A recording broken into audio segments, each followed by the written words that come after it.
must the wind of sand before she sleeps in. Pues muy buenas tardes todos. Me da mucho gusto estar aquí. Déjenme contar, tal vez algunos de ustedes estuvieron por aquí en febrero. Hicimos una primera charla ligada a estos temas que me motivó mucho, hubo mucho diálogo y preguntas y en fin, gente que quería que escarbáramos un poquito más de lo que se estaba platicando, de tal manera que de allá a acá le seguí escarbando. Entonces lo que vamos a compartir ahora es algo un poco más rico en detalle. Voy a tratar de responder preguntas que estaban en el aire hace unos meses aquí en este mismo salón y créanme que fue un gusto profundizar más.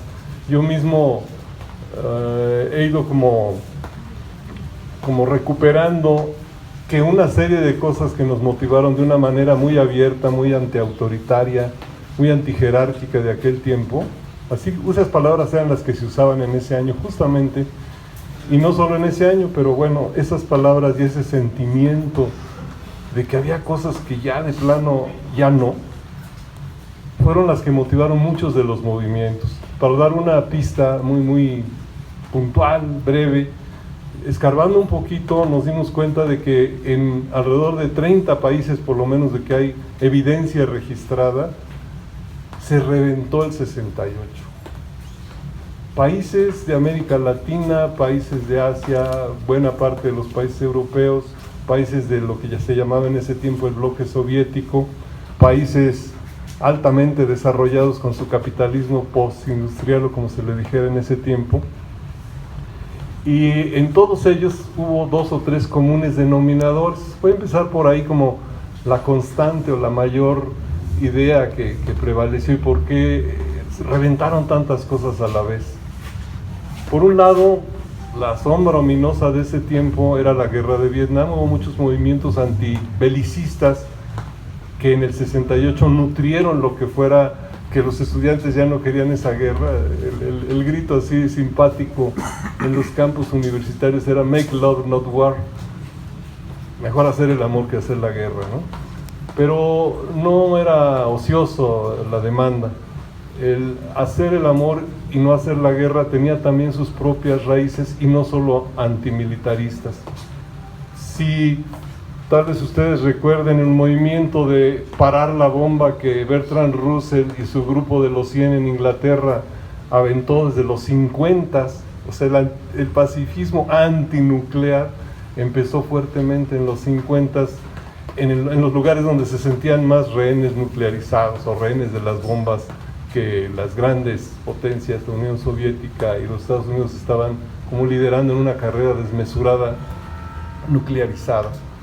Pero esto era una parte de esa expresión de hacer el amor y no la guerra. La otra, que realmente también hizo formidable explosión, y de hecho fue lo que reventó el 68 francés, si hay un punto así de inicio de muchos de los acontecimientos 68, fue el 68 francés, y no fue en mayo, aunque en mayo fueron las grandes huelgas salvajes, fue en marzo.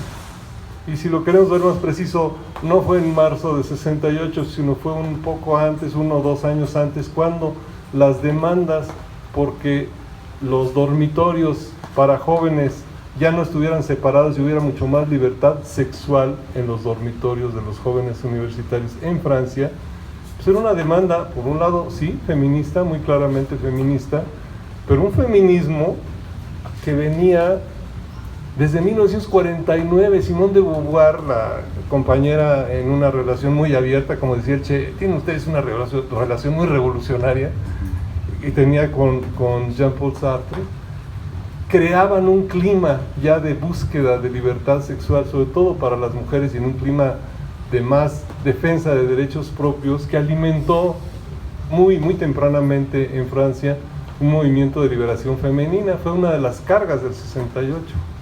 Venía desde allá, desde los 50s, y se expresó ahí como una contradicción de que la juventud ya no quería más ese tipo de establecimientos universitarios. Ahí reventó en marzo de 68 en Inglaterra. ¿Pero por qué? Pues justamente porque la nueva crítica, vamos a decir, de ese tiempo a esa condición como decían los situacionistas en ese momento, hacer la miseria más miserable, dándola a conocer desde el propio medio estudiantil, permitía hacer reventar ese tipo de situaciones más claramente. Entonces, por un lado, movimientos pacifistas o antibélicos, y que desde Vietnam pues se expresaban. Nosotros lo conocimos por acá, tal vez recuerden, todavía la vemos ahí en los panfletos que ponemos así en las mesitas, el dicho del Che, ¿no? Crear 2, 3, muchos Vietnams. ¿Por qué lo decía el Che y a qué se refería? Se refería a que en 68 estaba habiendo una gran ofensiva de Vietcong en Vietnam. Sí, y que a la larga terminó unos pocos años después siendo derrotada la mayor potencia imperial del mundo por el movimiento del pueblo vietnamita, o los aliados que haya tenido, pero ellos dieron la cara y pusieron el hombro y pusieron la cantidad de personas que dieron la batalla. No, fue un poco antes, y eso nos remite otra vez a Francia. Perdón que salte, quiero ir al punto, pero tengo que remitirles a ustedes a esto, al 1953. Francia, 1953. Fue el preludio del gringo en Vietnam. ¿Por qué? En 1953 es derrotada más ominosamente que los Estados Unidos, que el ejército norteamericano, la gran potencia francesa de posguerra en Vietnam. Tiene que salir en Vietnam con el rabo entre las patas, destrozada su tropa, imposible de siquiera negociar una derrota honorable. Tiene que salir entregando todo de Bien Bien Phu. Es decir, que desde 1953, por decirlo muy sencillo, desde después de la Segunda Guerra Mundial, algo está cambiando en el mapa del mundo, en China, en la India y por supuesto, lo más rotundo, en Vietnam. Por la salida del imperialismo francés de sus tierras, remite a la derrota, pero realmente rotunda, de los franceses ahí en Vietnam, y consecuentemente en los años siguientes a una también derrota muy ominosa del ejército francés en Argelia, entre 56 y 59. Si lo vemos, está cargando un clima verdaderamente antiimperialista, pero no solo de crítica, sino de victorias, por decirlo así, populares. Es decir, que por un lado tenemos un movimiento antibelicista, claramente desde los Estados Unidos, tenemos por otro lado un movimiento por hacer el amor en un sentido de amor libre y respetuoso de los derechos de las mujeres y los varones, que está cundiendo ya desde Europa.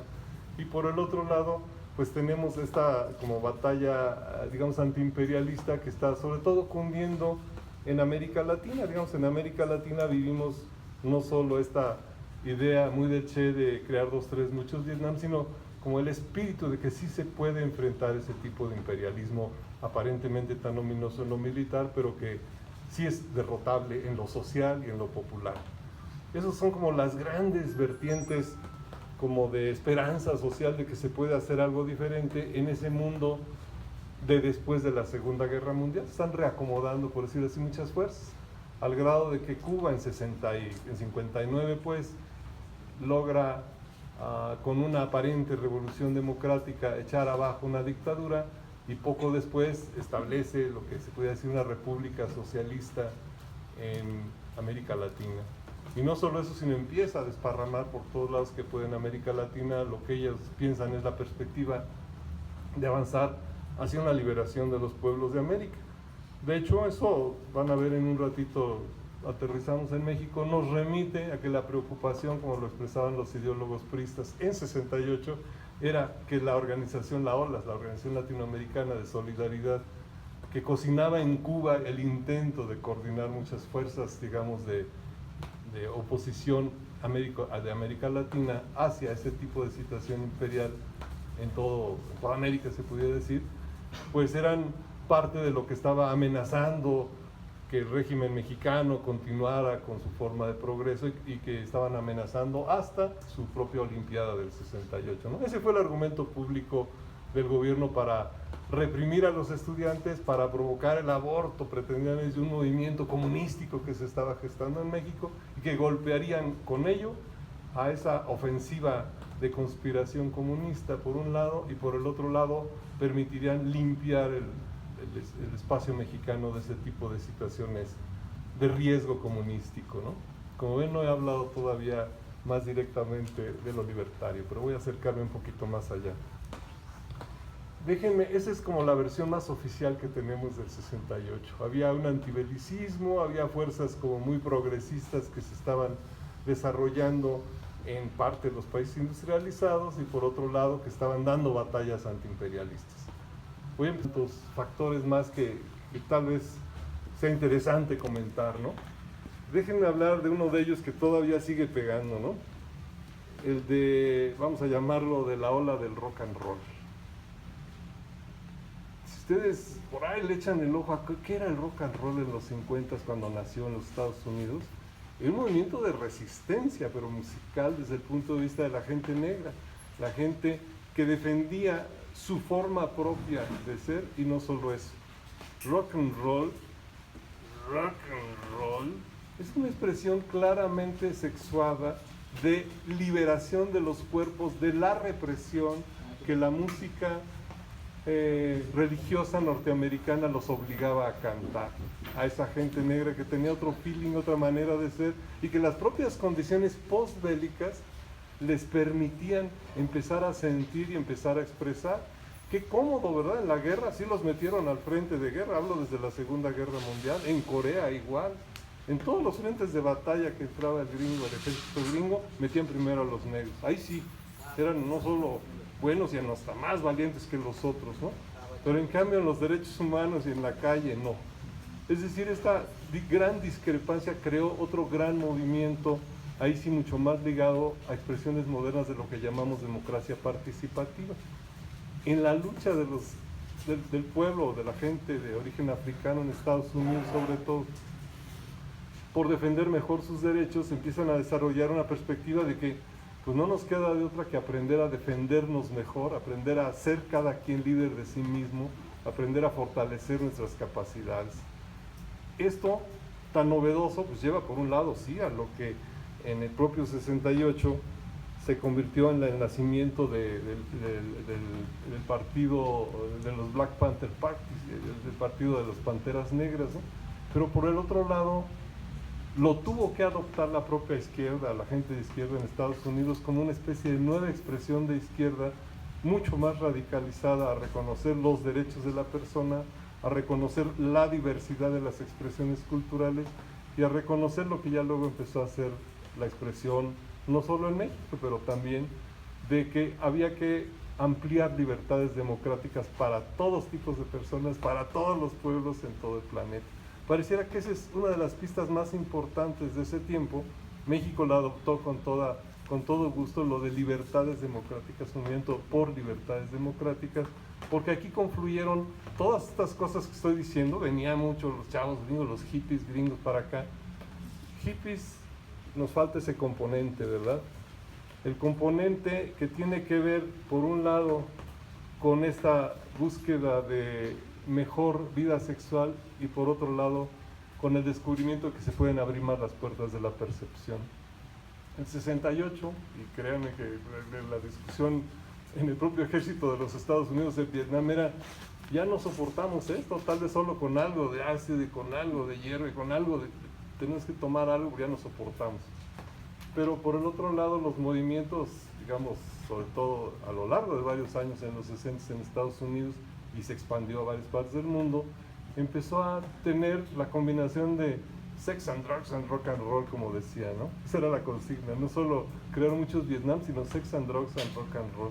Eso, en buena parte, fue lo que derrotó al ejército gringo en Vietnam.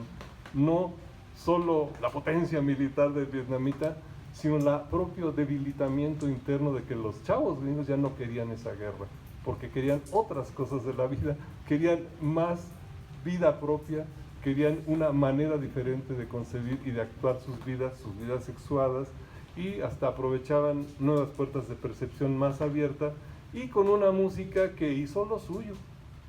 Disculpen, pero creo que el free jazz que nació en ese tiempo, por un lado, el rock and roll, digo, seguro todo el mundo aquí conoce a Jimi Hendrix, vuélvanlo a oír y verán que ahí hay un mensaje muy importante de romper con una serie de cartabones, de órdenes, de esquemas mentales y liberar el cuerpo, liberar un poco más la mente, etc. Es decir, que la combinación de ese tipo de factores, por decirlo así, progresivos o cualitativamente nuevos, también fueron dando un cierto valor o una cierta calidad a esas, digamos que demandas sociales, y esto sí era generalizado en esas 30 explosiones que irrumpieron en el mundo en el 68. Eso es, ya quiero acercarme más a esto. Me faltan dos componentes para redondear esta visión que quiero compartirles ahorita. Una, pues por supuesto se habló ese tiempo y los filósofos de ese tiempo y los políticos de ese tiempo estaban asustados, decían qué barbaridad, esto es un movimiento claramente antiautoritario, la fe decae en la autoridad, no están respetándose ya las jerarquías en todo el mundo. Quienes más sensibles eran ellos eran quienes estaban entendiendo ese mundo, los segmentos más formados, los segmentos juveniles, sea de trabajadores jóvenes, pero ya bien formados, fuera en cualquier técnica, o fueran los jóvenes universitarios, o fuera la gente que iba llegando a esa edad y no tenía para dónde voltear. Este tipo de condición se desarrolló sobre todo desde los propios países socialistas. Es una paradoja, pero en el 68 hizo crisis no solo en Checoslovaquia, ya había empezado a hacer crisis este autoritarismo, algunos lo llamaban de izquierda o algo parecido, desde la creación de la Unión Soviética, de una imposición literalmente militar a la existencia de repúblicas aparentemente socialistas, en las que los partidos comunistas regulaban el funcionamiento prácticamente como partidos únicos de sus países, las acciones de sus sociedades o de sus trabajadores, que formaban parte de los partidos comunistas, pero si esto se volvió una oposición social o una huelga de los trabajadores, era resuelto con tanques rusos. Esto ocurrió en 53 en Alemania, ocurrió en 56 en Hungría y en Polonia, ocurrió en 57 otra vez en Polonia, ocurrió por supuesto en 68 en Checoslovaquia, y siguió como una especie de cadena en la propia Rusia. Había ya ese cuestionamiento por esos años. Se evidenció que, digamos que el engranaje para que esa sociedad funcionara no solo era un aparente triunfo de las banderas del socialismo en el planeta, sino la existencia de un verdadero, como lo llamó Solzhenitsyn, un archipiélago gulag, una manera de someter a la gente que no estuviera de acuerdo de formas verdaderamente, bueno, todavía dan que pensar, ¿no? Es decir, que ese tipo de socialismo empezó a entrar en crisis.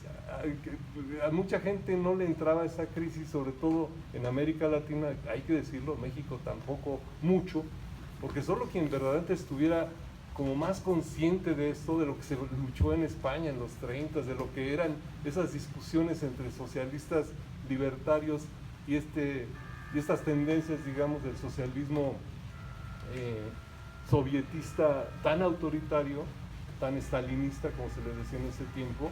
Solo quien estaba muy de cerca podía entender esta contradicción, pero por todos lados resumaba, y a México le rebotó con el asesinato mismo de Trotsky aquí. Es decir, era tal el poder de ese tipo de burocratismo militarizado que llegaba a cualquier parte del mundo. No solo se había asesinado a la mayor parte de la familia de Trotsky, sino al mismo. Es decir, era insoportable ese ámbito tan abusivo de ese tipo vamos a decirlo, de liderazgos tan autoritarios que se ejercían en el mundo del sovietismo. Llegó a crisis, pero verdaderamente no solo en las propias repúblicas en donde se desarrollaba como una imposición que venía desde o a través del Pacto de Varsovia, sino que llegó a crisis también en el mundo occidental, y ahí sí, sobre todo en algunos países, Italia, Francia, Alemania, pues los jóvenes más inquietos, que tenían pues hasta parientes del otro lado de lo que se llamaba el muro de hierro en Alemania, en otros países socialistas, pues conocían más de cerca. Es decir, empezó por decirlo muy sencillo, a desmoronarse el glamour de ese sovietismo como vía para que por ahí la humanidad diera un camino luminoso para avanzar hacia el futuro. Esa crisis del sovietismo, del modelo del socialismo burocratizado, hasta ya le pusieron un nombre muy simpático a nivel de mercado, del socialismo realmente existente, así lo llamaron, desde el bloque socialista. Tiene su truco esa expresión si lo piensan tantito, pero no me voy a detener ahí. Quiero quedarme nada más en la punta, así desde las ideas, para poder dialogar un poco más a fondo si gustan ustedes. Lo que quiero decir es que eso también hizo crisis en el 68. Se llegó ya a un punto tal, por eso en Checoslovaquia, cuando un gobierno propio y animado por su propia gente en Checoslovaquia decide pues lanzar una forma de democratización, que sean electos los representantes tanto sindicales como de gobiernos locales en su país, y que les echen los tanques rusos por eso. Bueno, esa fue la primavera de Praga en el 68.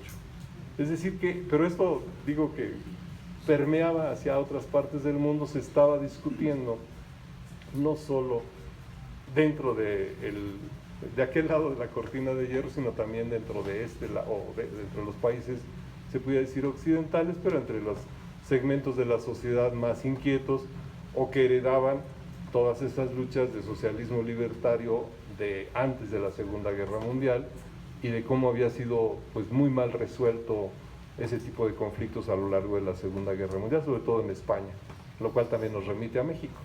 Ahorita vamos para allá. Todo eso se juntó en el 68. Falta solo un ingrediente que me encanta. Por ese momento no lo pude aquilatar bien, pero déjenme decirles que tuvimos la información. A veces pasa que tenemos la información enfrente y no la entendemos. Déjenme explicar a qué me refiero. En 1967 nos llega y nos dice, ¿y saben qué? El desarrollo de las fuerzas productivas ya permite hacer pensar en este momento, en 1967, lo está diciendo la Universidad Libre de Berlín, nos permite ubicar que prácticamente con la capacidad instalada industrial, con la capacidad de ya tener menos trabajo necesario para cada persona en el planeta, podríamos hacer del mundo ya un paraíso, ya llegamos al reino de la libertad, pero cuidado. Y esa fue su gran advertencia, creo yo que fue muy valiosa en ese momento, porque en Alemania les disparó la cabeza a los chavos, ¿no? Porque este desarrollo de las fuerzas productivas es de tal magnitud que ya prácticamente podríamos hacer a partir de este momento en el planeta un paraíso si lo quisiéramos, pero está claro que lo que estamos haciendo es un infierno. ¿Y por qué? Porque estamos orientando todo ese desarrollo de las fuerzas productivas, o bueno, los países, los aparatos militares, en fin, hacia la destrucción, autodestrucción y destrucción mutua. Si el desarrollo en ese momento ya de la capacidad nuclearizada de destruirse entre sí, si no a toda la humanidad, por lo menos a buena parte de la humanidad, ya era una evidencia y el costo de ello estaba llevando al traste hasta las propias economías del socialismo. Dicen los bien pensados que hasta eso fue lo que llevó al traste a la Unión Soviética, el gasto militar para mantenerse a tope en la competencia. No es la única razón, estoy dando otras también que llevaron a desmoronarse ese bloque. Pero el punto es, sencillamente, para ya aterrizar más cerca del presente, que ese argumento de Marcuse, platicado ahí, discutido con los chavos mismos que estaban viviendo al lado de ese muro que separaba los dos pedazos de Berlín y las dos Alemanias, los sensibilizó muy claramente, los sensibilizó y los radicalizó, como se dice así muy sencillamente, los entusiasmó a ver que ya se pueden pensar más cosas. Como quien dice, le dio al clavo a explicar algo que estaba ocurriendo ya en sus sociedades, en esas sociedades por lo menos europeas, vamos a decir, de un capitalismo más avanzado.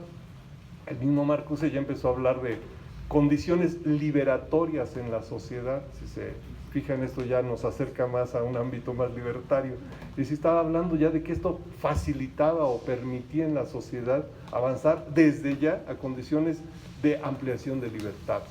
Ese es otro de los conceptos que nos permiten entender lo de libertades democráticas. Ese documento de esa discusión de Marcuse, si me preguntan, ¿y por qué digo que lo teníamos en la nariz?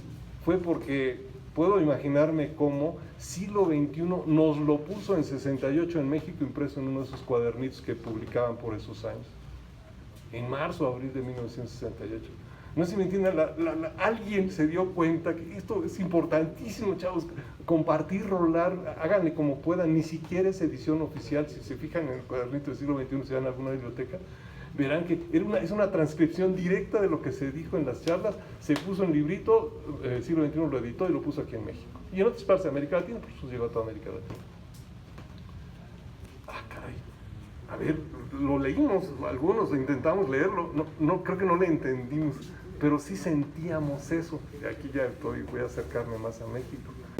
Algunos ni continuaron la formación como tal, sino que prefirieron experimentar otras formas de práctica social, ¿no? Pensando que tenían clara la idea de que la propia educación formal les alejaba cada vez más de la gente, como decían, ¿no? Y por el otro lado, en efecto, también una de ellas, otra de esas experiencias es la de la familia oso. Yo soy uno de los ositos de esa familia. Es decir, que sí, en otro momento, mucho antes, en los 70s, a principios de los 70s, contribuimos a crear un clima pues, de mucho mayor pluralidad de ideas y de explicación. Comentábamos que en algunas escuelas, vi el ejemplo de la de arquitectura, literalmente se revolucionó la currícula y la manera de vincular la propia formación educativa, digamos, con la realidad así popular. En el caso de la Escuela Nacional de Antropología, que además tiene, se podría decir, un gran pues, vínculo práctico, orgánico con muchos pueblos indígenas, como que por mucho tiempo se ha entendido que la antropología en México es hacer trabajo de campo étnico, ¿no? Así, con comunidades indígenas, cosas así, entendiendo esas diferencias culturales, llevó a una especie de, también después del 68, de, vamos a decirlo, movimiento de revolución. Volaron a sus autoridades, en fin, no llegaron, se puede decir, tan lejos como a constituir un esquema de autogobierno, pero entre 72 y 74, 71 y 74 se transformó completamente la currícula, y en esa transformación muy fuerte de la currícula se dieron toda clase de experiencias. Ahí nació la familia Oso como un vector de innovación, ¿no? Era bastante divertido el pensar de otra manera y no reducirse solo a las cátedras de marxismo 1, marxismo 2 y marxismo 3, que eran lo que predominaba como ideología en la formación académica en la ENA en ese tiempo, ¿no? Ese es uno de los comentarios que quería hacer. El otro me llamó mucho la atención, coincidieron creo que dos de ustedes en lo siguiente. ¿Qué tanto, decía alguien, creo que Miguel, qué tanto muchos de los chavos que participaron, mucha de la gente que ha participado en movilizaciones, reacciona espontáneamente y va más allá de las reglas, actúa más allá del orden establecido?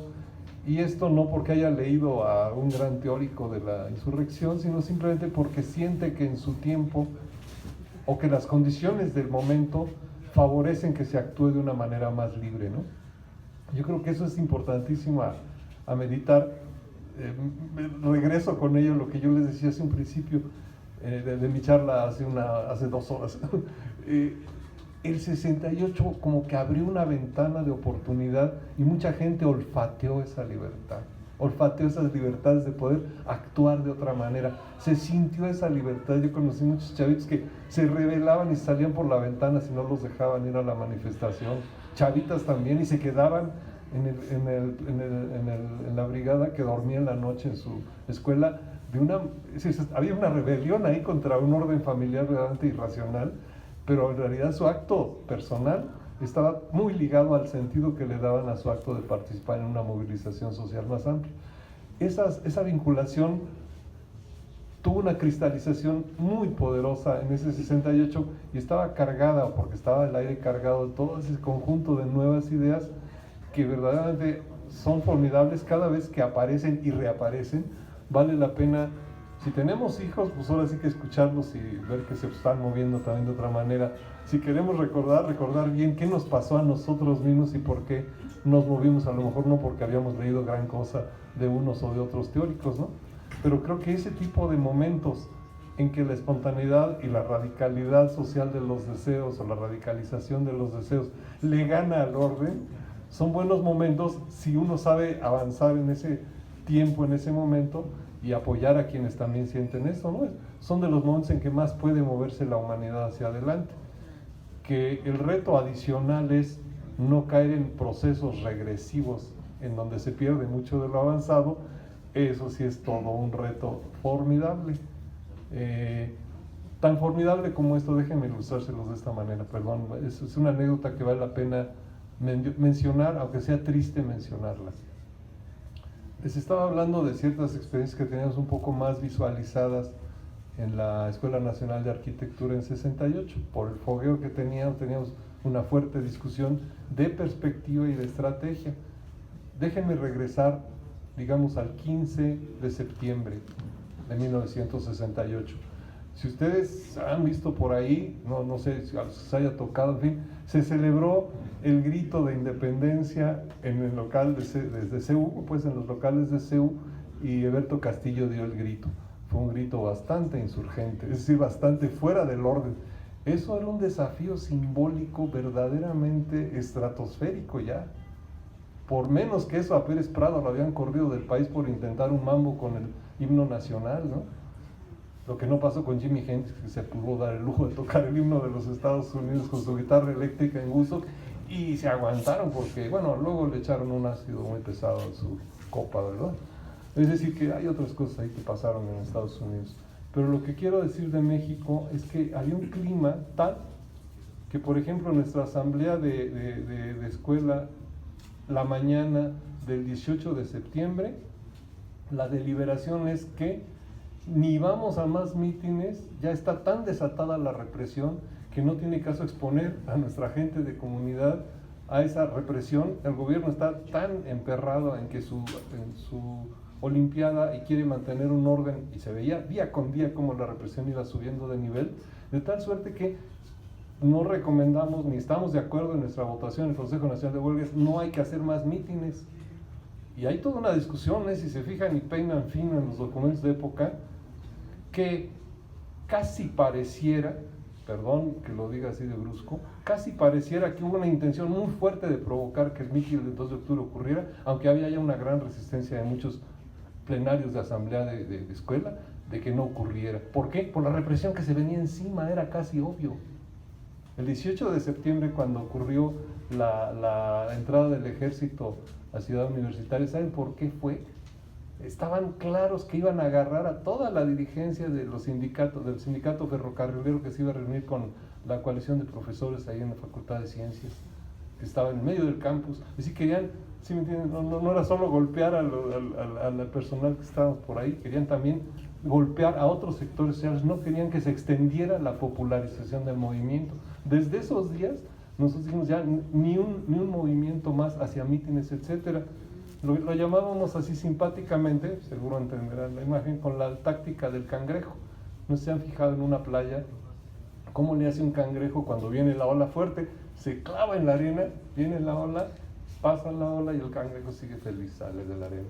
Es decir, que había que protegerse frente al oleaje de la represión para poder seguir el movimiento después de su olimpiada. Una parte significativa del movimiento fue claro de eso antes del mitin del 2 de octubre. Que algunos hayan ido porque la decisión del Consejo Nacional de Huelga o porque estaban entusiasmados en que había que seguir reivindicando, bueno, con todo respeto, pero lo que les quiero decir es que la discusión de ideas ya daba para que una visión más profunda, clara de la lectura de la represión indicaba que ya no había condiciones para seguir moviendo por lo emperrado que estaba el poder. Entonces digamos que, ni modo, así son los movimientos sociales, que si fue provocación, que si tal, que si llegan los del batallón Olimpia por ellos, que estaba perfectamente armada la represión, ya lo sabemos después, ¿no? Ya sabemos después que pasaron muchas cosas que no sabíamos ese día, pero la lectura de los hechos indica que pareciera que tuvimos algunos, por lo menos, una reflexión un poco más clara de lo que estaba pasando. Esa discusión era parte viva de un movimiento importante a dar y a seguir dando. No hay que irse siempre con las fintas de lo aparentemente más radical o más audaz. Hay que cuidar la retaguardia de los movimientos siempre. Gracias.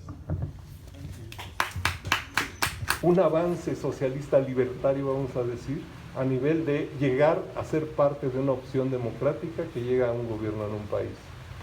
¿Qué pasó inmediatamente después, entre 36 y 39, con esa república?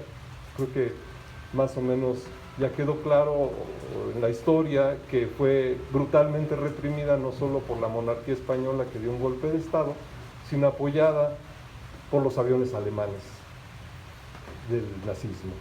Es decir, la represión a la República Española brutalmente ejercida no solo fue por razones internas de su propia estructura de poderes, que sí, tal vez habrá sido mayoría la República Democrática, pero tenía poderes muy fuertes de orden monárquico en su interior.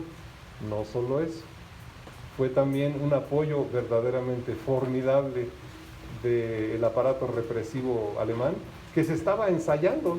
Si se fijan en las fechas, casi inmediatamente que es derrotada esa República Española del 33, esas mismas fuerzas alemanas ya están listas para invadir Polonia, Checoslovaquia y echar a andar la Segunda Guerra Mundial. En ese momento histórico, ¿defendieron los gobiernos democráticos del orbe occidental a esa república? No, por supuesto que no, ni uno solo. Unas modestas pequeñas brigadas internacionales de chavos como los que estamos aquí, que se lanzaron desde donde pudieron, cada país a su manera, unas poquitas personas, apoyaron a esa república y a esa disque llamada guerra civil, que era, digamos, un primer frente, se podría decir, de esa gran guerra mundial, pero en el que se estaba librando una batalla de si este tipo de tendencia socialista libertaria tenía un chance como para prosperar como opción para otros países en el planeta en esos tiempos. Por supuesto, las fuerzas llamadas democráticas de muchos estados occidentales voltearon la cara para otro lado, aunque luego se enfrentaron al dilema de qué hacer con los nacionalsocialistas, ¿verdad?, cuando España estaba derrotada. El caso es que después de 39, ya creo que han escuchado ustedes, y parte de la bibliografía que tenemos aquí en las mesitas da cuenta de que una significativa parte de ese exilio español se vino para México. Y ahí es donde conectamos también otro hilo con nuestra experiencia de 68, era mexicana. Quienes andábamos muy inquietos, pues qué hacer con nuestro país, etcétera. Y digo, antes de la propia explosión de julio de 68 en México, pues de alguna manera u otra estábamos, fíjense qué paradoja, volteando a ese tipo de experiencias, porque los hijos de esa emigración española, de todas tendencias, no digo que solo libertarios, también comunistas, también socialistas de otras tendencias, y bueno, eran principalmente esas tendencias las que prosperaron por acá, pues ya estaban en la universidad con nosotros, estaban trabajando en alguna empresa por ahí, ejercían una influencia en lo que pasaba en la sociedad mexicana. Ejercieron una influencia en el 68 mexicano, ¿saben cómo? Simpatiquísimamente, con toda honestidad se los puedo decir, nos ayudaron a enlazar hasta con los propios viejos magonistas. Nos regañaban, ¿no? ¿Qué andan leyendo ustedes nomás a Che y a Trotsky? Está bien, si quieren léanlo, pero caramba, platiquen con la gente que sigue reivindicando otras maneras de pensar el futuro de la sociedad mexicana que tienen ustedes ahí frente a sus narices. Y frente a nuestra nariz no solo teníamos a Marcuse por un lado desde Alemania, que llegaba y rapidísimo nos lo ponían en la mesa de la librería, sino también, si queríamos, y esto gracias a los compañeros libertarios españoles, pudimos acercarnos a esa otra experiencia, a revitalizar parte de esto, de una manera que pues esta gente, aunque haya salido en el exilio y tal, pues eran de los que estaban divulgando, tenían varias editoriales en México, reproducían no solo textos mexicanos, sino de toda esa experiencia europea, y también de parte de la experiencia que estaba ocurriendo en los propios Estados Unidos y en otros estados, digamos, del planeta. Entonces, digamos que de pronto se acomodaron de una manera formidablemente rica, crítica en México en ese tiempo, todos estos componentes, sí, cheguevaristas por supuesto, sí, de la olas, claro, sí, de toda clase de tendencias socialísticas y también libertarias. Eso es lo que normalmente no cuentan las versiones públicas de lo que pasó en 68 en México, lamentablemente. Cada quien a veces quiere como celebrar lo que es el santo de su devoción, como dicen, entonces no cuenta de lo que hacían los otros, pero después sí que a nuestro comité de lucha, a mí me tocó estar en uno en el 68, pucha, llegaba toda clase de, no solo panfletos, influencias, sugerencias, folletos, etcétera, de todo esto que les hablo, y hasta además, llegaban también del campamento José María Morelos y Pavón de las montañas del sur de México, pues de los maestros alzados en ese tiempo, de Genaro Vázquez y los compañeros que ya estaban ahí alzados con la Asociación Cívica Nacional Revolucionaria. Y también llegaban recuerdos de los que se habían alzado en Chihuahua un poco de tiempo antes, en el 65. Es decir, había varios Méxicos de pronto, todos confluyeron en el 68 y confluyeron con todas estas otras influencias de otras partes del mundo. Y por eso, pues yo creo que por eso estaban aterradísimos los funcionarios mexicanos de ese tiempo. Ya no sabían por dónde les brotaba por todas partes aquí, y por eso se les ocurrieron las soluciones macabras que se les ocurrieron. Y aún así, permítanme decir, y creo que con esto vamos a dejar el paso al siguiente capítulo, Y aún así, yo diría que por más que hayan asustado a mucha gente, hay que reconocerlo, si golpearon muy fuertemente era porque tenían, por decirlo así, la psicología militar clara de que un golpe así de fuerte como el 2 de octubre, del 2 de octubre, era para tratar de literalmente arrinconar a la gente que hubiera estado en movimiento, ¿no? Aterrorizarla, se dice en términos prácticos. No lo lograron con todos, por supuesto. En los años subsiguientes, póngale que haya sido la mitad o hasta si quieren 2/3 partes, pero de 400,000 gentes que poblaron el Zócalo de manera, por decirlo así, insurgente, que les estaba prohibido antes de 68, no podíamos ir al Zócalo a protestar por nada fuera del orden institucional antes de 68, y que después de 68, aun si parte de esta gente ya no haya querido saber ni si fue a una manifestación ese año, otra parte de la gente sí quiso seguir. Y justamente después de 68 empezaron a prosperar desde realimentaciones a movimientos campesinos, desde muchísimo trabajo con grupos de trabajadores aquí en la zona metropolitana y en otras partes, desde movimientos muy, vamos a decir, radicales de reorientación de la vida académica de las universidades, no solo a cambiar su currícula, sino a vincularla a trabajo social popular, a hacer las universidades, hasta se habló de Universidad Pueblo en Guerrero o en la UNAM, de hacer universidad en autogobierno con vinculación popular. Es decir, que se empezó a hablar en todos los ambientes en donde se había, digamos, vivido la experiencia 68era, pues a avanzar hacia nuevas cosas. No voy a negar para nada, y fue lo más evidente, aunque a veces quiere contarse como si hubiera sido el único capítulo post-68 en México, el de muchos grupos, por lo menos 2 docenas de grupos que se lanzaron a la guerrilla, ¿no? Digamos, se lanzaron al movimiento armado, suponiendo mucho con el modelo ese cubano de el foco guerrillero, al que había hecho prosperar, digamos, la apariencia, la retórica del Che Guevara, había hecho prosperar la apariencia de que con un foco guerrillero instalado en un lugar inexpugnable en las montañas, se puede avanzar a precipitar las condiciones revolucionarias en un país como los nuestros en América Latina. Digamos, entre sus propios colegas cubanos lo regañaron bastante, ¿no? Oye, espérate, ¿no? Y todo el movimiento popular urbano que soportaba ese trabajo en la sierra, y qué onda, y todas las demás fuerzas sociales cubanas, ¿no? Sí, no era tan fácil, no era tan ilusorio suponer que los foquismos guerrilleros iban a dar salida a los movimientos de liberación en América Latina. Sin embargo, se lanzaron muchos grupos en esa perspectiva, aquí en México y en buena parte de países latinoamericanos. Sin embargo, no prosperó lamentablemente. Muchos reconocieron, dieron para atrás, cambiaron las cosas, pero en cambio otros trabajos sí han prosperado, otros trabajos en una educación más popular. De hecho, el concepto mismo de educación popular en México ha ganado mucho camino. ¿Y por qué? No solo por un trabajo, digamos, jesuítico, o trabajo así de las partes más progresistas de la iglesia, no, por una alianza a veces de gente que hacía trabajo de base en las comunidades eclesiales, pero también con gente muy libertaria y con gente que hacía un trabajo directamente con la gente por aquí y por allá.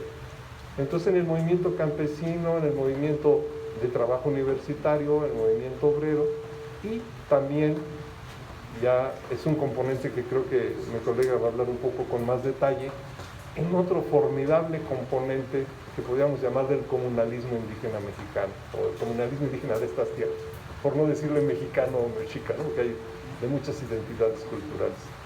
Es decir, que la propia condición más sensible, más radical, incluso el mismo Ricardo Flores Magón ya lo había dicho, ¿no?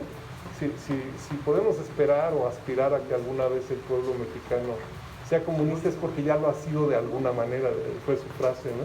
Y se refería a toda esta experiencia de comunalismo que, a pesar de la colonización, sobrevivió en multitud de rasgos propios, de rasgos de comunidades que defienden literalmente gobiernos propios, formas propias de hacer sus cosas, maneras de manejar la tierra de una forma bastante directa, y de defender las territorialidades como identidades culturales bien defendidas, pues hasta el grado que creo que tienen expresiones contemporáneas muy valiosas. Es decir, que el 68 en el planeta, como ya intenté bosquejar, fue un formidable nudo de fuerzas novedosas, de fuerzas innovadoras que a nivel civilizatorio reventaron algo, lograron romper con la inercia de un cierto tiempo, con la inercia en un momento dado de la vida de la humanidad, y lograron empujar como a que se rompiera una cierta inercia post Segunda Guerra Mundial. Y aunque fuera un momento, un pequeño momento, duró meses, duró si acaso un año o dos en varios de los lugares donde se estableció este tipo de nuevos escenarios, se entrevió esa perspectiva, lo que decía Marcuse, lo que decían los libertarios españoles, lo que decían los compañeros antiautoritarios en varios países de Europa y de América Latina. Y se retornó mucho inmediatamente después del 68, o durante, y lo vimos con la reedición de muchas obras libertarias. Si la gente no sabía ni qué era eso del comunismo libertario, o que quiénes son los anarquistas, etcétera, de pronto hubo una profusión de ediciones de viejos textos libertarios, pero por todas partes del mundo, ¿no? Aquí en México y en muchos lados, en toda clase de lenguas. Es decir, la gente volteó a ver que había otra vertiente de pensar la realidad y de aspirar a una realidad diferente, que prácticamente estaba ahí. Los acontecimientos del 68 habían permitido pensar que era posible, que era viable, y que no solo entonces permitieron que alguien en particular se acreditara el 68 como fue un trabajo de estos, o lo hicieron tales otros, o menos. Para muchos ni siquiera es claro en qué tantos rincones del mundo estalló esto, o quiénes se levantaron por esto, o cuáles fueron las demandas del 68. Solo si uno les escarba un poquito empieza a ver toda esta riqueza. Y yo en ese sentido pues les animo, ¿no?, a voltear a ellos, y si estamos recordándolo hace un ratito que pasó, sigue vivo. El 68 está ahí, está nutriendo lo que está pasando en este tiempo, está nutriéndolo con experiencias que calentaron mucho nuevas opciones sociales, que alimentaron nuevas experiencias sociales, y que pues siguen vigentes de varias formas, como experiencias, como experimentación socialista, de hecho, que prácticamente está alimentando nuevos cooperativismos, nuevas prácticas comunales, nuevas prácticas académicas, en fin. Si quieren platicamos más, pero pues después de platicar un poco más de este capítulo subsiguiente. Gracias. Muy democrático y aparentemente como muy apoyado de los campesinos de Cárdenas, regresión, regresión, regresión. Entonces digamos que esa reacción en todos sentidos ya estaba ahí calentándose cuando el 68 lanza el gobierno mexicano esa represión. Ya ahora lo reconocen, hubo crimen de Estado desde las primeras provocaciones hasta lo del ocaso. En ese tiempo no lo reconocían. Aparentemente eran esos estudiantes descocados que se lanzaban a la calle. Pues no, fue un movimiento mucho más amplio y popular, nomás puede uno ver las fotos, las películas, ya hoy está más claro el escenario. Una inmensa reacción social de muchos sectores sociales resentidos, que tenían mucha furia tal, pero que se combinaba con esto otro que les acabo de comentar. También estaba el rock and roll y peleando por ser rock and roll en español. También estaba mucha banda que ya quería otra cosa, no solo en las universidades, en el movimiento urbano popular, la gente que había tenido que arracimarse en las ciudades después de la Segunda Guerra Mundial, en fin. Entonces esta juventud 68 claro, es la que le dio su tono, es la que le dio, en México en particular, a el movimiento, su inmensa fuerza, pero en la que se arroparon de manera, pues yo diría que formidable, día a día y sector a sector, muchos otros sectores de trabajadores, de amas de casa, de mujeres mexicanas, nomás ve uno las fotos así de las manifestaciones, o si uno anduvo por ahí, nomás recuerda cómo se juntaban los contingentes a raps. Eran tantos contingentes de otros sectores sociales en las marchas del 68 en México, como de los mismos estudiantes. Es decir, que había un conjunto de demandas cargadas con todos estos significantes que venían de diversos orígenes. Sí se peleaba por no a la guerra de Vietnam, sí por...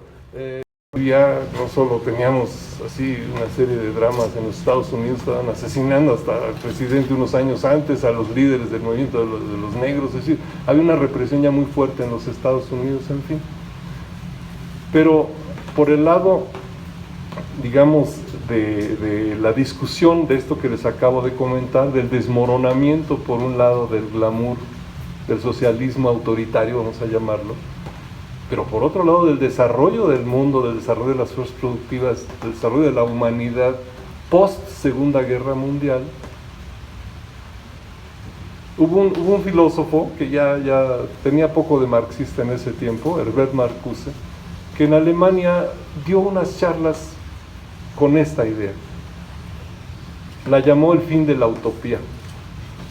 ¿Por qué es relevante y por qué comento que hasta lo tuvimos en la nariz y no lo pudimos leer con claridad? Primero, porque esas charlas llevaron a Herbert Marcuse, un analista profundo de todas estas contradicciones, a argumentar lo siguiente. ¿Saben qué decía? El desarrollo mismo de las fuerzas productivas, así como lo predijeron los grandes socialistas del siglo XIX, llegará un día, decía el mismo Engels, que llegará un día en que habrán logrado resolver para la humanidad el fin del reino de la necesidad. Habrá tal desarrollo de las fuerzas productivas, de la industria, de la capacidad de acrecentar el conocimiento y la producción social de bienes, que ya no estaremos en el reino de la necesidad, sino lo habremos trascendido. Ya no habrá necesidad de justificar que la humanidad necesita tanto trabajo jodido para que siga funcionando. No, algún día habrá eso. Él lo ubicaba en el tiempo del socialismo. El argumento, Engels me refiero. Un siglo después, Marcuse llega y nos dice, ¿y saben qué? El desarrollo de las fuerzas productivas ya permite hacer pensar en este momento, en 1967, lo está diciendo en la Universidad Libre de Berlín, nos permite ubicar que prácticamente con la capacidad instalada industrial, con la capacidad de ya tener menos trabajo necesario para cada persona en el planeta, podríamos hacer del mundo ya un paraíso, ya llegamos al reino de la libertad, pero cuidado. Y esa fue su gran advertencia, creo yo que fue muy valiosa en ese momento, porque en Alemania les disparó la cabeza a los chavos, ¿no? Porque este desarrollo de las fuerzas productivas es de tal magnitud, que ya prácticamente podríamos hacer a partir de este momento en el planeta un paraíso si lo quisiéramos, pero está claro que lo que estamos haciendo es un infierno. ¿Y por qué? Porque estamos orientando todo ese desarrollo de las fuerzas productivas, o bueno, los países, los aparatos militares, en fin, hacia la destrucción, autodestrucción y destrucción mutua. Si el desarrollo en ese momento ya de la capacidad nuclearizada de destruirse entre sí, si no a toda la humanidad, por lo menos a buena parte de la humanidad, ya era una evidencia y el costo de ello estaba llevando al traste hasta las propias economías del socialismo. Dicen los bien pensados que hasta eso fue lo que llevó al traste a la Unión Soviética, el gasto militar para mantenerse a tope en la competencia. No es la única razón, estoy dando otras también que llevaron a desmoronarse ese bloque. Pero el punto es, sencillamente, para ya aterrizar más cerca del presente, que ese argumento de Marcuse, platicado ahí, discutido con los chavos mismos que estaban viviendo al lado de ese muro que separaba los dos pedazos de Berlín y las dos Alemanias, los sensibilizó muy claramente, los sensibilizó y los radicalizó, como se dice así muy sencillamente, los entusiasmó a ver que ya se pueden pensar más cosas. Como quien dice, le dio al clavo a explicar algo que estaba ocurriendo ya en sus sociedades, en esas sociedades por lo menos europeas, vamos a decir, de un capitalismo más avanzado. El mismo Marcuse ya empezó a hablar de condiciones liberatorias en la sociedad. Si se fijan, esto ya nos acerca más a un ámbito más libertario. Y si estaba hablando ya de que esto facilitaba o permitía en la sociedad avanzar desde ya a condiciones de ampliación de libertades. Ese es otro de los conceptos que nos permiten entender lo de libertades democráticas. Ese documento de esa discusión de Marcuse, si me preguntan, ¿y por qué digo que lo teníamos en la nariz? Fue porque puedo imaginarme cómo siglo XXI nos lo puso en 68 en México, impreso en uno de esos cuadernitos que publicaban por esos años, en marzo, abril de 1968. No sé si me entienden, alguien se dio cuenta que esto es importantísimo, chavos, compartir, rolar, háganle como puedan, ni siquiera es edición oficial. Si se fijan en el cuadernito del siglo XXI, si van a alguna biblioteca, verán que es una transcripción directa de lo que se dijo en las charlas, se puso en librito, el siglo XXI lo editó y lo puso aquí en México. Y en otras partes de América Latina, pues llegó a toda América Latina. Ah, caray. A ver, lo leímos, algunos intentamos leerlo, no creo que no le entendimos, pero sí sentíamos eso. Y aquí ya voy a acercarme más a México. ¿Qué pasó que en México reaccionó un movimiento que tan aparentemente pues fue reaccionando a una barbaridad del gobierno de represión muy fuerte a los chavos de las vocacionales y de la 8TN, luego que el bazucazo y luego que la reacción y el no diálogo. ¿Por qué hubo tanta reacción a esto? Pues porque en México se acumularon no solo una serie de demandas históricas de la represión a movimientos sociales anteriores, acababan de asesinar unos años antes a Rubén Jaramillo, acababan de meter al tanque a toda la directiva del sindicato ferrocarrilero, acababan de reprimir unos pocos años antes a los maestros, a varias universidades les habían golpeado fuertemente en los años anteriores, a los maestros, a los médicos, en fin, había tanta represión ya en México, prácticamente desde 56, hablé hace rato de 53 por otras razones, en 56 en México empezó el desmoronamiento de la expectativa de que la Revolución Mexicana seguía adelante. ¿Por qué? Quien se acuerde, pasó una cosa verdaderamente horrorosa en ese año.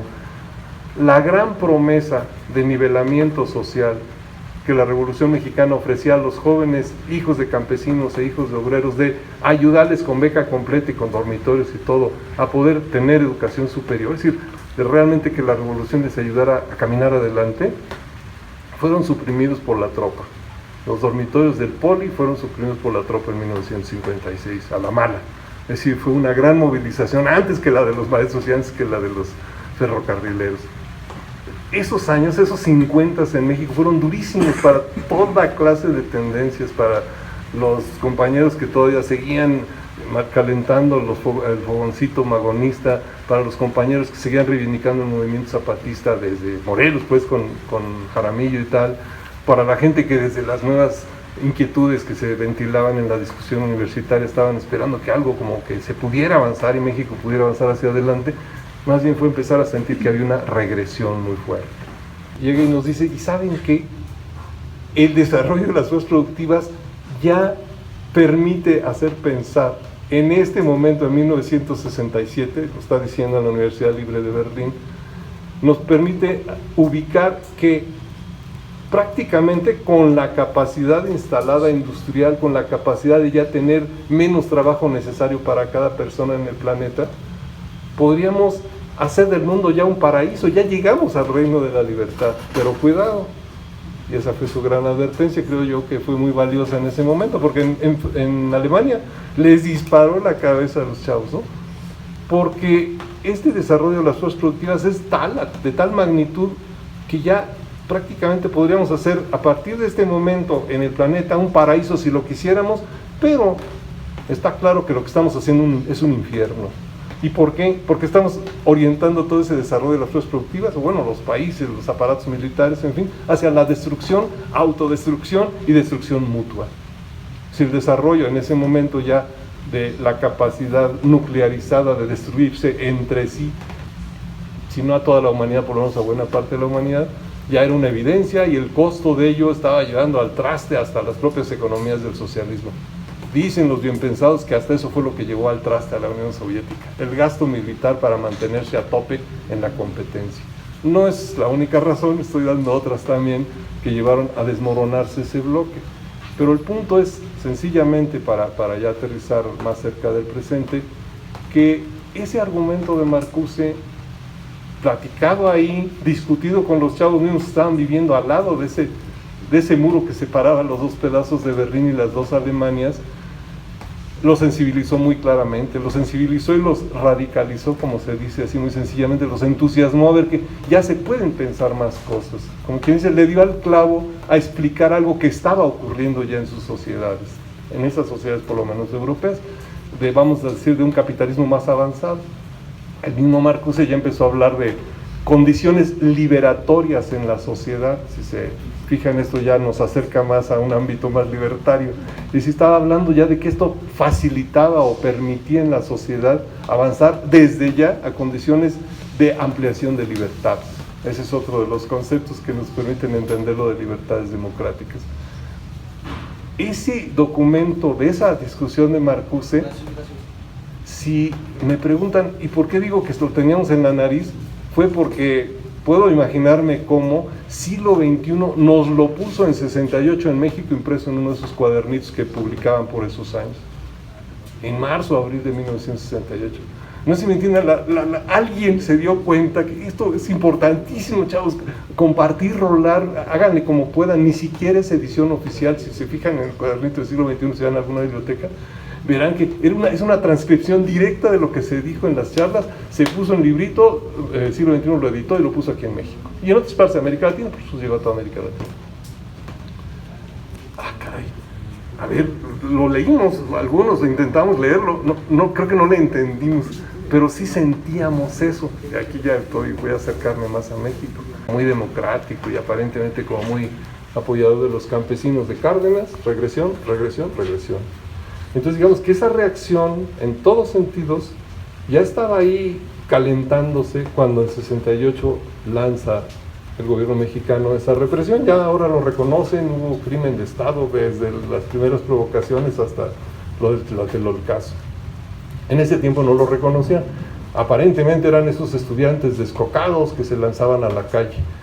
Pues no, fue un movimiento mucho más amplio y popular, nomás puede uno ver las fotos, las películas, ya hoy está más claro el escenario. Una inmensa reacción social de muchos sectores sociales resentidos, que tenían mucha furia tal, pero que se combinaba con esto otro que les acabo de comentar. También estaba el rock and roll y peleando por ser rock and roll en español. También estaba mucha banda que ya quería otra cosa, no solo en las universidades, en el movimiento urbano popular, la gente que había tenido que arracimarse en las ciudades después de la Segunda Guerra Mundial, en fin. Entonces esta juventud 68 claro, es la que le dio su tono, es la que le dio en México en particular a el movimiento, su inmensa fuerza, pero en la que se arroparon de manera, pues yo diría que formidable, día a día y sector a sector, muchos otros sectores de trabajadores, de amas de casa, de mujeres mexicanas, nomás ve uno las fotos así de las manifestaciones, o si uno anduvo por ahí, nomás recuerda cómo se juntaban los contingentes a raps, eran tantos contingentes de otros sectores sociales en las marchas del 68 en México, como de los mismos estudiantes. Es decir, que había un conjunto de demandas cargadas con todos estos significantes que venían de diversos orígenes. Sí se peleaba por no a la guerra de Vietnam, sí por... algunos ni continuaron la formación como tal, sino que prefirieron experimentar otras formas de práctica social, ¿no? Pensando que tenían clara la idea de que la propia educación formal les alejaba cada vez más de la gente, como decían, ¿no?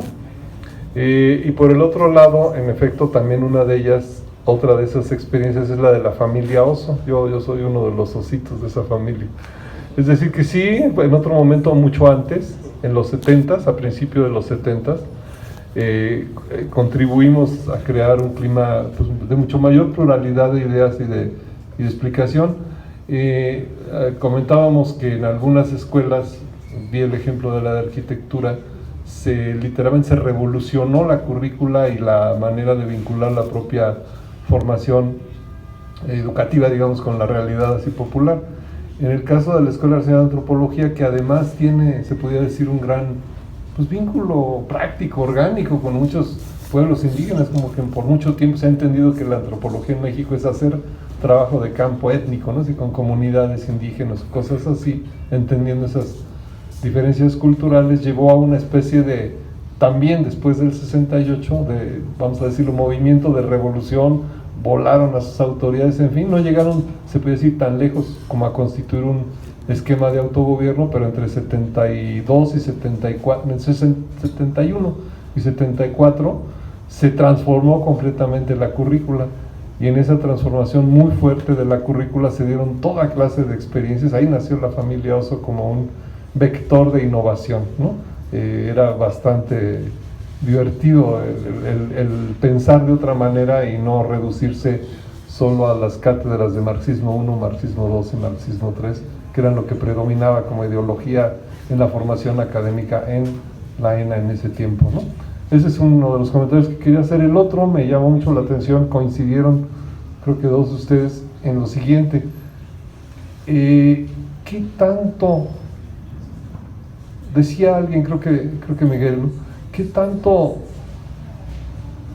muchos de los chavos que participaron, mucha de la gente que ha participado en movilizaciones, reacciona espontáneamente y va más allá de las reglas, actúa más allá del orden establecido Y esto no porque haya leído a un gran teórico de la insurrección, sino simplemente porque siente que en su tiempo o que las condiciones del momento favorecen que se actúe de una manera más libre, ¿no?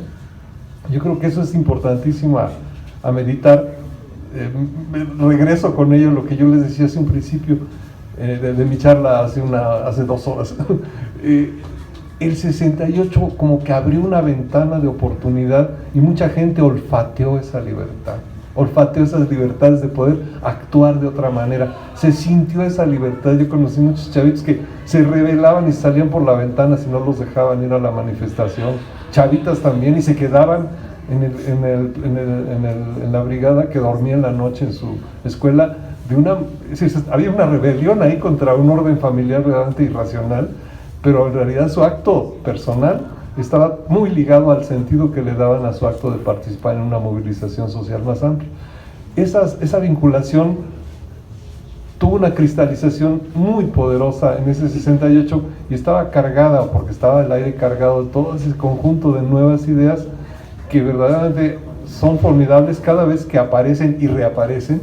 Vale la pena, si tenemos hijos, pues ahora sí que escucharlos y ver que se están moviendo también de otra manera. Si queremos recordar bien qué nos pasó a nosotros mismos y por qué nos movimos, a lo mejor no porque habíamos leído gran cosa de unos o de otros teóricos, ¿no? Pero creo que ese tipo de momentos en que la espontaneidad y la radicalidad social de los deseos o la radicalización de los deseos le gana al orden, son buenos momentos si uno sabe avanzar en ese tiempo, en ese momento, y apoyar a quienes también sienten eso, ¿no? Son de los momentos en que más puede moverse la humanidad hacia adelante. Que el reto adicional es no caer en procesos regresivos en donde se pierde mucho de lo avanzado. Eso sí es todo un reto formidable. Tan formidable como esto, déjenme ilustrárselos de esta manera, perdón, es una anécdota que vale la pena mencionar, aunque sea triste mencionarla. Les estaba hablando de ciertas experiencias que teníamos un poco más visualizadas en la Escuela Nacional de Arquitectura en 68. Por el fogueo que teníamos una fuerte discusión de perspectiva y de estrategia. Déjenme regresar, digamos, al 15 de septiembre de 1968. Si ustedes han visto por ahí, no sé si se haya tocado, en fin, se celebró el grito de independencia en el local desde CEU, pues en los locales de CEU, y Eberto Castillo dio el grito. Fue un grito bastante insurgente, es decir, bastante fuera del orden. Eso era un desafío simbólico verdaderamente estratosférico ya. Por menos que eso, a Pérez Prado lo habían corrido del país por intentar un mambo con el himno nacional, ¿no? Lo que no pasó con Jimi Hendrix, que se pudo dar el lujo de tocar el himno de los Estados Unidos con su guitarra eléctrica en Woodstock, y se aguantaron porque, bueno, luego le echaron un ácido muy pesado en su copa, ¿verdad? Es decir, que hay otras cosas ahí que pasaron en Estados Unidos. Pero lo que quiero decir de México es que había un clima tal que, por ejemplo, nuestra asamblea de escuela, la mañana del 18 de septiembre, la deliberación es que ni vamos a más mítines, ya está tan desatada la represión que no tiene caso exponer a nuestra gente de comunidad a esa represión. El gobierno está tan emperrado en su olimpiada y quiere mantener un orden, y se veía día con día cómo la represión iba subiendo de nivel, de tal suerte que no recomendamos ni estamos de acuerdo en nuestra votación en el Consejo Nacional de Huelgas, no hay que hacer más mítines. Y hay toda una discusión, si se fijan y peinan fino en los documentos de época, que casi pareciera, perdón que lo diga así de brusco, casi pareciera que hubo una intención muy fuerte de provocar que el mitin del 2 de octubre ocurriera, aunque había ya una gran resistencia de muchos plenarios de asamblea de escuela, de que no ocurriera. ¿Por qué? Por la represión que se venía encima, era casi obvio. El 18 de septiembre, cuando ocurrió la entrada del ejército a Ciudad Universitaria, ¿saben por qué fue?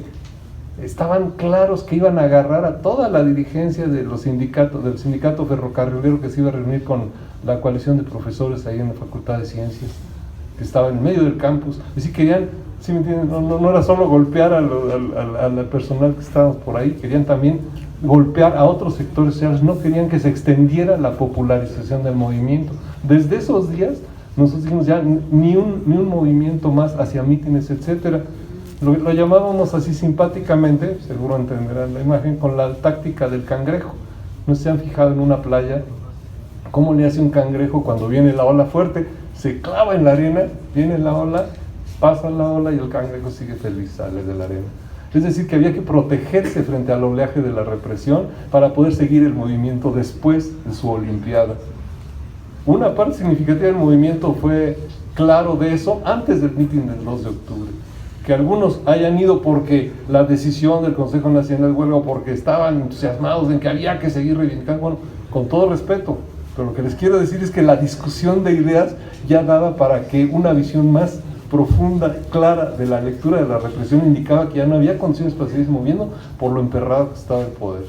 Entonces digamos que, ni modo, así son los movimientos sociales, que si fue provocación, que si tal, que si llegan los del batallón Olimpia por ellos, que estaba perfectamente armada la represión, ya lo sabemos después, ¿no?